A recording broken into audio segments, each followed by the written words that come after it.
ये बातें गुप्त रखी जाती है, लेकिन क्यों कह रहे हैं? हमारे विश्वास के लिए कह रहे हैं। तुम चाहे जितने पाप कर चुके हो भाई,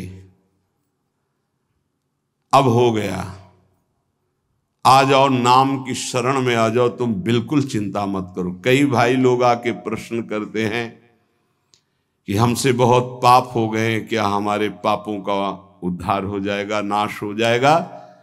तो ननु दुरिताक्रांताय ते कथम संशयम दास्यामि तत्राह जय नाम धेय मुनि वृंद गेय जनरंजनाय परमक्षराकृते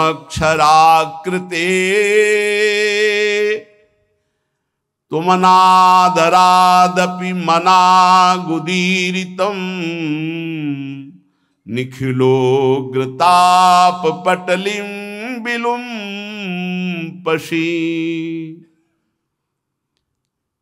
भगवान नाम जिसको अपना आश्रय दे देते हैं, कोई भी पाप ऐसा नहीं कि उसको दंड दे सके। ध्यान रखना, नहीं प्रश्न खड़ा हो जाएगा फिर महात्माओं को एक कष्ट क्यों मिलता है? ना नवीन पाप, वर्तमान का नहीं पाप, पूर्व के संचित पाप नहीं, ये प्रारब्ध का है जिससे शरीर रचना हो गई। यहां संचित भस्म, आगे त्रुटि हो जाएगी वो भस्म, वर्तमान में त्रुटि हो गई वो भस्म। बहुत विवेक की जरूरत है सत्संग सुनने के लिए। अगर आप नहीं सुनेंगे तो प्रश्न खड़ा हो जाएगा कि सर्व पाप नाशक नाम है, आप ऐसा कह रहे, तो फिर महात्मा जन क्यों भोगते हैं? ये पाप का फल वर्तमान का नहीं है, ये भूत का नहीं है, ये भविष्य में हो जाएगा तो भी उसका नहीं है। ये प्रारब्ध भोग है जो अनेक जन्मों के संचित कर्म गोदाम से निकालकर इस शरीर की रचना हो चुकी है। अब हम भजन कर रहे हैं, रचना पहले हो चुकी कि 25 वर्ष में ये होगा, 30 वर्ष में ये होगा, 45 वर्ष में ये होगा। मैं जिसको अपना आश्रय दे देता हूं, कौन? नाम। भगवान कह रहे नाम ये साक्षात सच्चिदानंदमय है। बड़े बड़े मुनिगण मेरा गायन करते हैं, मैं भक्तों के हृदय का अनुरंजन करने वाला हूं, मैं अक्षर रूप से अवतार लेता हूं। ध्यान रखिए, ये हमारे लिए भगवान का अवतार हमारे मुख में, हमारे मानस पटल में, हमारे हृदय में हो रहा। क्या? राधा। ये अक्षर अवतार है भगवान का। मैं अक्षरों की आकृति धारण करता हूं, जो मेरी शरण में आ जाता है मैं उसकी जय करा देता हूं। जिते विनायक शुभ अशुभ विघ्न करे नहीं कोई, विघ्न करे नहीं कोई, डरे कलिकाल कष्ट भय, हरे सकल संताप हरस हरिनाम जपत जय। पक्का ये सत्य है, ये वैभव संपन्न है, ये अकाल है। बोलते हैं सिख भाई, जो बोले सो निहाल, सत्य श्री अकाल। कालातीत तुम्हें बना देगा, श्री संपूर्ण वैभव प्राप्त हो जाएगा। सत्य है, वैभव संपन्न है, कालातीत है, और जो इसको बोले तो निहाल हो जाए। कह रहे हैं उसकी जय हो जाती है। एक एक शब्द पकड़ो, हृदय आनंद में भर जाएगा। मैं अक्षर रूप धारण करता हूं, राधा राधा राधा। ये जो आपके मानस पटल पर राधा राधा, ये प्रियाजू ने अक्षर आकृति धारण करके आपके हृदय में पर्सनल अवतार लिया है। नाम भगवान कह रहे मेरा उत्कर्ष नामी से भी बढ़कर है। नामी ने तो एक अहिल्या जी का उद्धार किया, वर्णन आता है चरण स्पर्श करा के, और नाम जब स्पर्श किया तो करोड़ों अहिल्या परम पद में पहुंच गई, कौन जानता है। भगवान जब अवतार लेते हैं तो बड़े बड़े असुरों को मारते हैं, नाम जब अवतार लेता है तो ऐसे जिनको जानता भी नहीं कोई कितने पापाचारी, और वो सब भगवत पद को प्राप्त हो गए। नाम का उत्कर्ष नामी से भी बढ़कर के है। यह उत्कर्ष केवल हम सबके कल्याण के लिए नाम भगवान धारण करते हैं। जो आदर पूर्वक नाम जप करता है उसकी तो बात ही क्या है। सादर सुमिरन जे नर कहें, गोपदीव भवसागर तरे। गाय के खुर के गड्ढे में जैसे जल भरा हो तो पार होने में क्या देर लगती है, ऐसे भव समुद्र पार हो जाता है जो सादर नाम जप करता है। लेकिन यहां कह रहे हैं यदि अनादर पूर्वक भी जपे, उपहास करने के लिए, संकेत, या देखें भाई क्या होता है नाम जप करने से, आदि आदि, बहुत ऊंची बात लिखी। लिंग देह पर्यंत समस्त भयंकर पाप समूहों का समूल नाश करके भगवदाकार वृत्ति प्रकट कर देता है नाम। लिंग देह नष्ट होने का मतलब अगला जन्म अब नहीं होगा, उसी से होता है जो सूक्ष्म शरीर कहते हैं। खत्म खेल। नाम नामाकार वृत्ति, ये बहुत बढ़िया चांस है।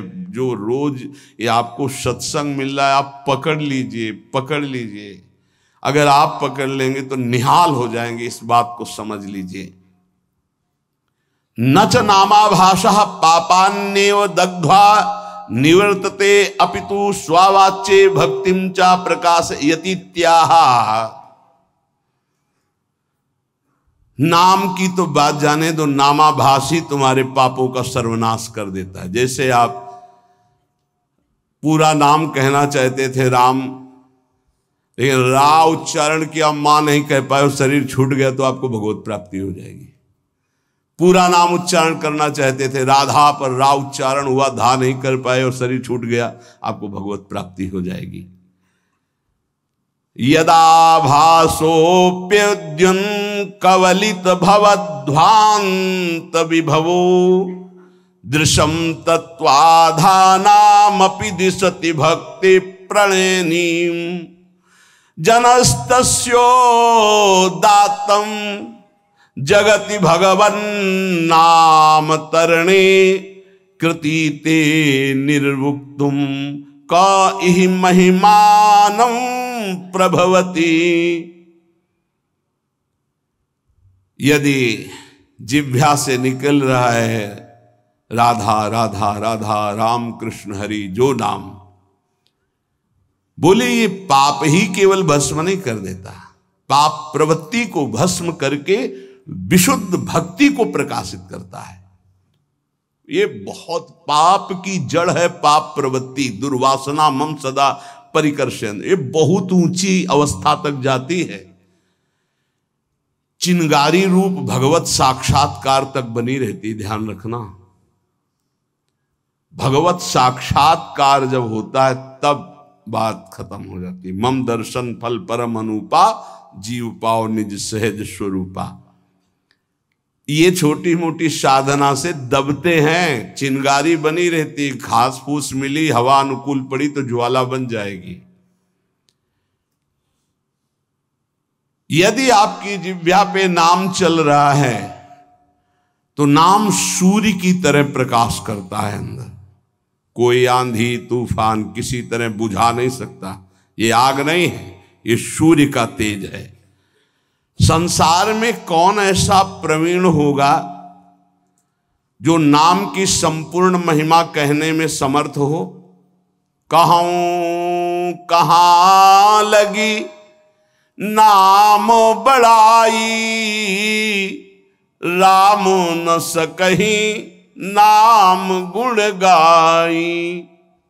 भगवान भी अपने नाम की महिमा का पूर्ण वर्णन नहीं कर सकते तो औरों की बात क्या। अश्मोर्ध महिमा आज तक कोई नाम की यथार्थ नहीं कह सका। 2000 जिह्वा वाले भगवान शेष जी महिमा का वर्णन करते करते पूर्ण आज भी नहीं कर पाए।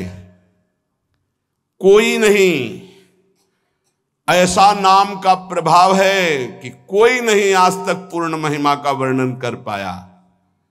तत्व दृष्टि से जो विहीन जन हैं उनको भी तत्वबोध प्रदान करने वाली सामर्थ्य नाम में विराजमान है। अथई कांतिक भावो नोपासितम नाम भोगैक विनाश्यमपि प्रारब्धम विनय भोगाद विनाशयतीत्याह। यदि नाम जापक उपासक चाहे कि मुझे प्रारब्ध ना भोगना पड़े तो ये भी सामर्थ्य भजन में है कि प्रारब्ध नष्ट कर देगा, पर भगवत प्राप्ति में बाधा आ जाएगी।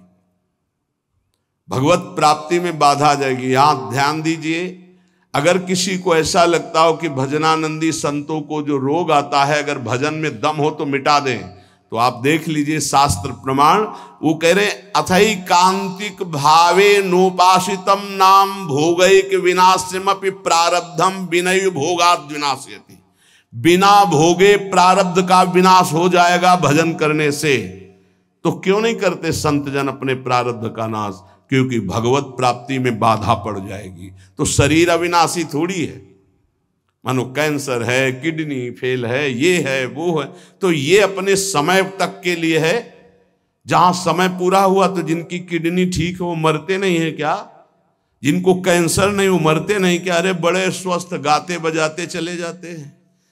गाना बज रहा है, वो आगे गाड़ी में राधा वल्लभ श्री हरिवंश गए। समय है एक इसको ज्ञान होता है भक्त का। तो भक्त अपने भजन का प्रभाव प्रारब्ध नष्ट करने में नहीं करता, ध्यान रखना। नहीं तो शास्त्र आज्ञा करता है कि भोगैक विनाशमपि प्रारब्धम विनय भोगाद विनाशतीत्याह। बिना भोगे प्रारब्ध का नाश हो जाएगा। अभी तक सुनते रहे कि पूर्व पाप, संचित कर्म पाप और आगे वर्तमान में हो, ये सब अहम तो हम सर्व पापेभ्यो मोक्षयिष्यामि मा शुचा, प्रारब्ध भोगना पड़ता है। तो अब यहां कह रहे हैं कि अगर नाम निष्ठा पूर्वक जपा जाए, अथई कांतिक, एकांतिक भाव, नाम के सिवा हमारे पास और कोई बल नहीं, कोई साधन नहीं। अथई कांतिक भावो नोपासितम नाम, जो भाव से नाम की उपासना करता है तो भोगैक विनाशमपि प्रारब्धम विनय भोगाद विनाशतीत्याह। बिना भोगे प्रारब्ध का नाश हो जाएगा। जैसे श्रीधर बाबा हमको एक चरित्र सुनाए थे राधा कुंड के संत भगवान का, कि वो रोज सोहनी लगाते थे राधा कुंड में। कोई थूक दे कोई ऐसा तो उसे साफ करके राधा कुंड के जल से, कि हमारे प्रिया प्रीतम यहाँ विहरण करते हैं। और भिक्षान्न से उदर पोषण करते थे, खूब निरंतर नाम जप करते थे। एक दिन वो राधा कुंड की सेवा करके बैठे ही थे कि एक काला दुर्गंध युक्त पुरुष आया। उसने कहा बाबा मुझे स्वीकार करो। तो बोले कैसा? बोले मैं 12 वर्ष का गलित रोग कुष्ठ हूं, जो तुम्हारे शरीर पे आना चाहता हूं, पर इतना भजन है कि मैं बिना आपकी आज्ञा के आ नहीं सकता। मैं प्रारब्ध हूं आपका, 12 वर्ष गलित कुष्ठ। उनका भाई इतना समय नहीं हमारे पास कि मैं भोगूं, ये हमसे तुमसे नहीं पूछा जाएगा। हाँ, ही ऐसे बड़े भजनानंदी गुरुजनों की बात है। उनका हमारे पास समय नहीं है। दूसरे दिन फिर बाबा स्वीकार करना पड़ेगा, हम 12 वर्ष का गलित कुष्ठ 6 साल में भुगवा देंगे। नहीं हमारे पास समय। क्रम से रोज आते रहे। एक दिन आए, बोले बाबा स्वीकार कर लीजिए, प्रारब्ध या फिर भजन से नष्ट कर दीजिए। भजन तो नहीं देंगे, भजन नहीं देंगे। तो बोले बाबा स्वीकार करो। तो बोले 24 घंटे स्वीकार करने पर आप राजी रहेंगे? तो बोले 12 वर्ष का कष्ट 24 घंटे में दूंगा, आप भोग पाएंगे? तो उनका हमारी बात तय है। तुम पूरे 12 वर्ष का जितना कष्ट है वो हमें 24 घंटे में दे दो, मैं स्वीकार करूं। बोले कोई औषधि नहीं, कोई पानी देने वाला नहीं रहेगा, दरवाजा आप अंदर से बंद करेंगे? बोले बिल्कुल अक्षरशः ऐसा। बाबा ने अपने शिष्यों से कहा दरवाजा बंद कर रहा हूं, आज इसी क्षण समय देख लीजिए, 24 घंटे तक कोई हमारे कमरे में नहीं आएगा, कोई विक्षेप नहीं पहुंचाएगा, हम खुद निकल आएंगे। जे ही का स्वीकार है, पूरा शरीर मवाद से युक्त हो गया, भीषण पीड़ा कढ़ाते रहे, हा कृष्ण हा कृष्ण। और 24 घंटे व्यतीत होने के बाद संपन्न हो गया। जब बाहर निकले तो तेजोमय स्वरूप। ये उन्होंने प्रारब्ध भोगा, ना कि भजन दिया। यहां कह रहे कि अगर आप भजन बल से चाहें, देखो अगर किसी ने वस्त्र दे दिया, किसी ने भोजन दे दिया, किसी ने कुटिया बनवा दी, तो उसका प्रारब्ध लेकर भोग लेते हैं फिर अपना प्रारब्ध कैसे छीड़ कर लेंगे? विचार करो, महापुरुषों में इतनी सामर्थ्य है, वो फिर अपना प्रारब्ध क्यों? उनको विशुद्ध ज्ञान है कि शरीर नाशवान है, हम भोग सकते हैं, ये नहीं भोग सकते हैं। पर कोई भी साधक चाहे तो प्रारब्ध का नाश कर सकता है, पर साधक वही जो चाह मिटाने के लिए भजन करता है, शरीर को सुख प्रदान करने के लिए नहीं। पर हमारे शास्त्र में सिद्धांत है, अथैकांतिक भावे नोपासितम नाम भोगैक विनाशमपि प्रारब्धम विनय भोगाद विनाशयति त्याहा। एक बार भाई जी महाराज हरिद्वार में ऋषिकेश में बहुत ही हालत खराब थी, उठना बोलना बंद था, बड़े कष्ट में थे। इतने में श्री सीताराम ओंकारनाथ जी महाराज आ गए, बड़े सिद्ध महापुरुष थे। उन्होंने कहा कि कुछ मिनट भाई जी से वार्ता करनी है। तो उनका इस समय तो नहीं हो सकती, क्योंकि बहुत शिथिल और बहुत पीड़ा है। बोले आप सूचना दे दीजिए। तो भाई जी से कहा कि श्री सीताराम ओंकारनाथ जी महाराज पधारे हैं आपके दर्शन के लिए, कुछ संभाषण कर। ऐसे बैठ गए जिससे आराम से लेटे हो। कहाँ हैं? और गए और गंगा जी के किनारे चौकी पर बैठकर दोनों महापुरुष घंटों भगवत चर्चा हुई, और फिर आए और जे भी आके सैया पे लेटे, फिर वैसे ही। क्या ये प्रारब्ध उनके ऊपर शासन कर रहा है? नहीं। बस यही भूल संसारियों से हो जाती कि अगर भजन का ये परिणाम है कि दुख ना हो तो महात्मा को कष्ट क्यों है? नहीं, बिल्कुल कष्ट नहीं है, बिल्कुल कष्ट नहीं। तुम उसे नहीं जानते हो, तुम बाहरी ढांचे को कष्ट में देखकर कष्ट जानते हो। अगर तुम्हारे अंदर वो विवेक हो, वो सामर्थ्य हो, या कोई मशीन बनी हो, उनकी छाती में लगा के देख लो, ऐसा परमानंद विश्व में किसी को नहीं होगा जैसा भगवत भजन करने वाले को होता है। भोग के द्वारा ही प्रारब्ध का विनाश होता है, ऐसा शास्त्रों में पाया गया। पर नाम में इतनी सामर्थ्य है, प्रारब्ध कर्म भोगे बिना नष्ट हो जाएगा। नहीं तो प्रारब्ध बड़े बड़े तपस्वी ज्ञानियों भक्तों ने भी स्वीकार करके भोगा है। प्रारब्ध कर्म स्फुरण होके नष्ट हो जाएगा। स्फुरण स्वप्न में देखा आपने, 4 लोग आए, मार लाठी, आपको बहुत पीटा, आंख खुली, एक और डंडा ले लगे, प्रारब्ध भोग नष्ट हो गया। कुछ प्रारब्ध भोग भगवान भोगवा देते हैं और हजारों प्रारब्ध भोग कटवा देते हैं। हजारों प्रारब्ध भोग स्वप्न में कटवा देते हैं। विश्वास करना, भगवान बड़े लीला बिहारी हैं। अपने जनों के प्रारब्ध को बहुत मात्रा में जो लिखे हुए हैं उनको तो स्वप्न में कटवा देते हैं।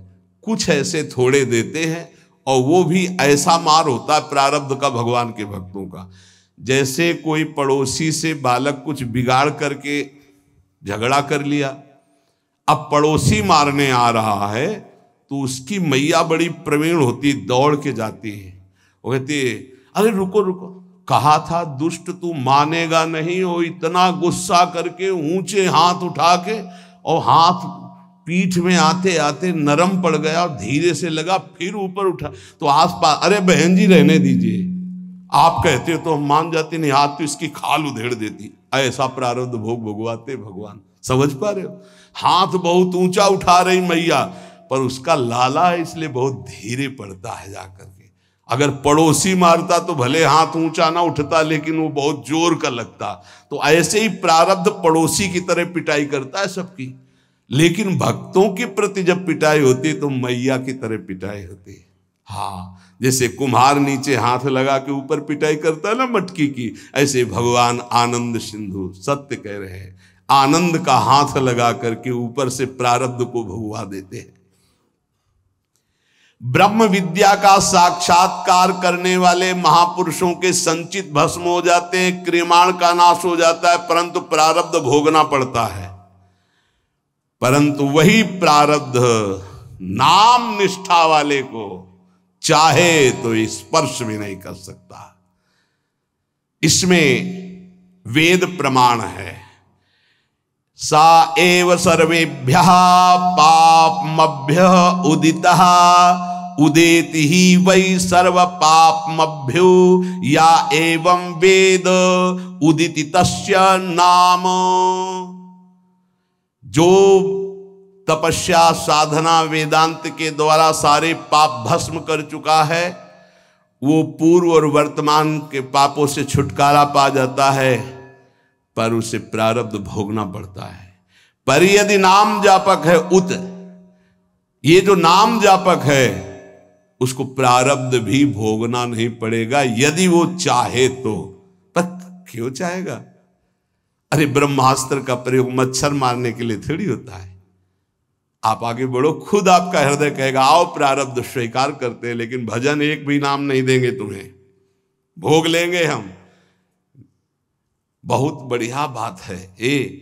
देखो जब पैसे में मात हो जाता है ना, तो जिससे उधार लिया जाता है कहा जाता है 2 दिन काम करवा लो यार, पैसा मत लो, शरीर से हम काम कर देंगे, पैसा हाँ राजी। ऐसे ही भक्त होता है, शरीर से हम भोग लेंगे, भजन नहीं देंगे तुम्हें, हाँ राजी तो आओ, देव कष्ट और आर्त भाव से पुकारेंगे राधा राधा राधा, हम तो माला माल है, हमारा घाटा क्या है। अभी शरीर छूटे तो प्रियाजू मिलेंगे, कल छूटे तो प्रियाजू मिलेंगे, 10 वर्ष बाद छूटे तो प्रियाजू मिलेंगे। जो यहाँ कर रहे हैं वहाँ करना है।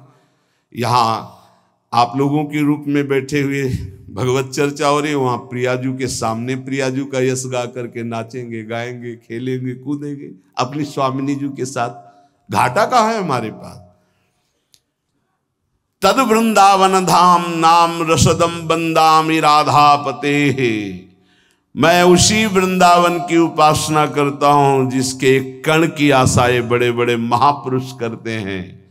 राधापति प्रिया प्रीतम ने मुझे उस रस का दान कर दिया है। ये बातें गुप्त रखी जाती है, लेकिन क्यों कह रहे हैं? हमारे विश्वास के लिए कह रहे हैं। फल दे दिया है ऐसा लिख सकते थे, लेकिन का रस दान कर दिया है। दान भिक्षुक को मिलता है, यहां हम अधिकारी नहीं हैं कि हमारी साधना का फल मिला कि श्यामा श्याम के चरणारविंद का महामाधुर्य प्रेम रस। तो इनसे बड़ा कौन साधक होगा? ये तो सिद्ध हैं। 88 हजार वर्ष की समाधि लगती जिसमें हम सैकड़ों बार जन्म लें और मर जाएं, तो उनकी एक समाधि के बराबर हमारा जीवन नहीं होगा। हमारे पास कुछ नहीं है, हमको कृपा से घसीटा गया। अब हमारे पास केवल उनकी दया कृपा करुणा ही है कि हमारा निस्तार कर सकती है। तो ऐसे दाता है कि हमें श्यामा श्याम अपने आप को दे दिए। अति उदार बिबि सुंदर सुरत सूर सुकुमार। ये सुकुमार तत्व युगल सरकार महादानी हैं। ये अपना दान करने के लिए अपनी कृपा का अवतार कराते हैं। श्यामा श्याम की कृपा का अवतार कौन है? आचार्य।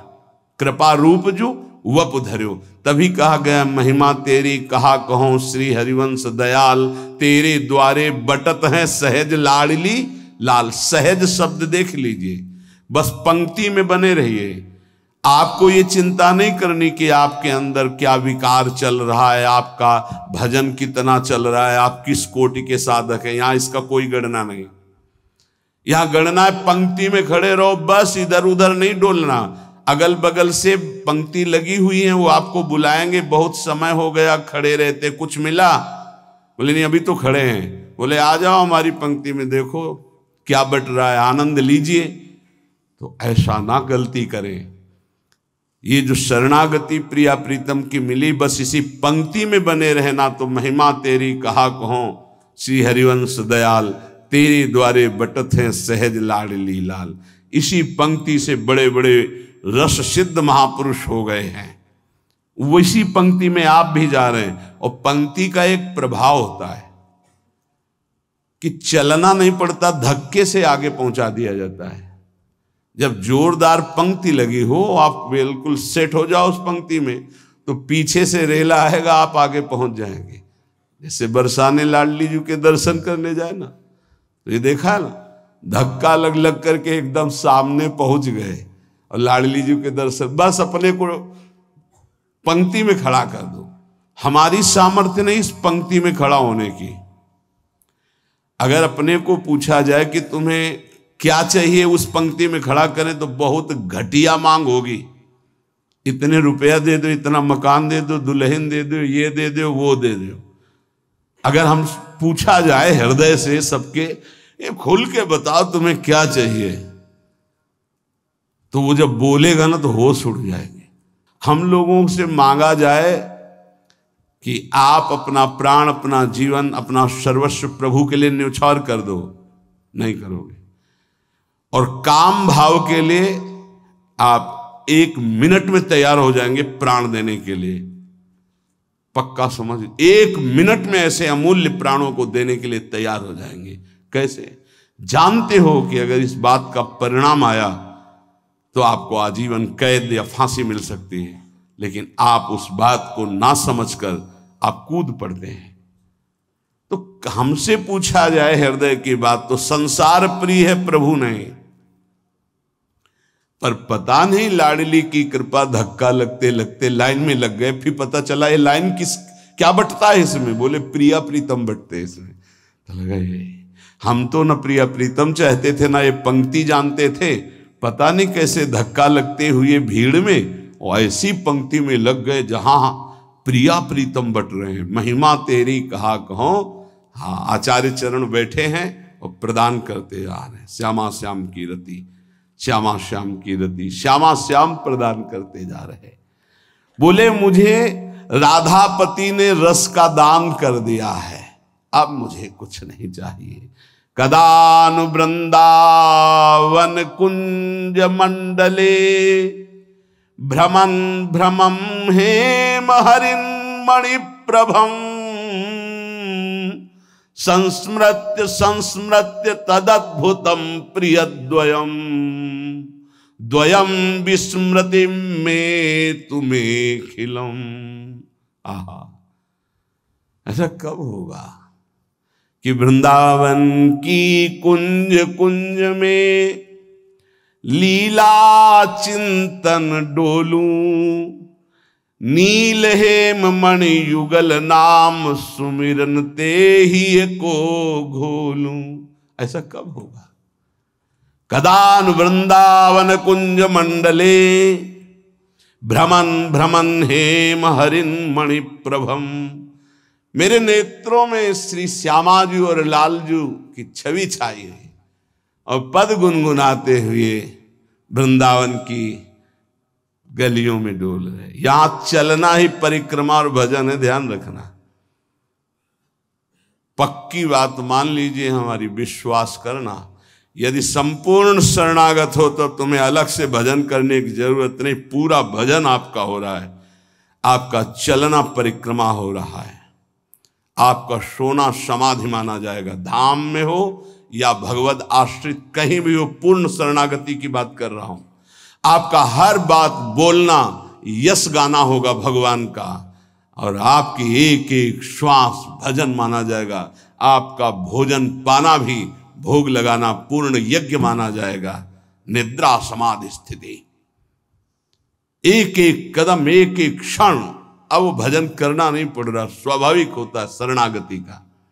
ऐसा कब होगा? भ्रमण भ्रमण हमारे पैर चल रहे हैं पर मुझे पता नहीं है क्यों। गौर श्याम जोरी हमारे हृदय मानस पटल पर छाई हुई है और हम गुनगुना रहे हैं। यार क्या अमृत है इन पदों में, बाद में जान पाओगे। अभी विष फैला है जबान में विषय भोगों का, इन नाना प्रकार के पदार्थों का, इसलिए पदों का स्वाद नहीं आ रहा। नहीं तो डूब जाओगे, डूब जाओगे, सुख में डूब जाओगे। देख सखी राधा पिय केली, देख सखी, सखी देख देख, प्रिया प्रीतम का कैसा सुंदर रूप है, देखो तो कैसे बन बिहार कर। देख सखी राधा पिय केली, ये दो खोरी खिरक गिर गहवर बिहरत कुंवर कंठ भुज मेली। ये दो नवल किशोर रूप निधि बिटप तमाल कनक मनोबेली। अधर अदन चुंबन परिरंभन तन पुलकित आनंद रस छेली। ये सखी देखी, आज देख ब्रज सुंदरी मोहन बनी केली, अंश अंश बाहुदय किशोर जोर रूप रास, मनो तमाल अरुझि रही सरस कनक बेली। देख सखी नव निकुंज भ्रमर गुंज, मंजु घोष प्रेम पुंज, गान करत मोर पिकन अपने सुरसों में। मदन मुदित अंग अंग बीच बीच सुरत रंग, तो पल पल हरिवंश पीवत नयन चसक। ये गा तो गए 2 मिनट में, लेकिन जब शोभा उतरेगी ना तो कितने घंटे शिथिल हृदय बना रहेगा। महाप्रेम रस कब ऐसा होगा कि वृंदावन में इन पदों को गुनगुनाते हुए, लीला का चिंतन करते हुए, रूप माधुरी का पान करते हुए घूमूंगा। संस्मृत्य संस्मृत्य तदद्भुतम प्रियद्वयम, मेरे परम प्राण प्रिय द्वयसी नवल किशोर जी की स्मृति में रहूंगा। विस्मृति में तो मेखिलम, और सब भूल जाऊंगा, केवल स्मृति में मेरे प्रिया प्रीतम रहेंगे। नाम, यदि हमारे मुख में नाम चल रहा है तो ये स्थिति दुर्लभ नहीं है। नाम की अपार महिमा है। ननु दुरिताक्रांताय ते कथम संश्रयम दास्यामि तत्राह,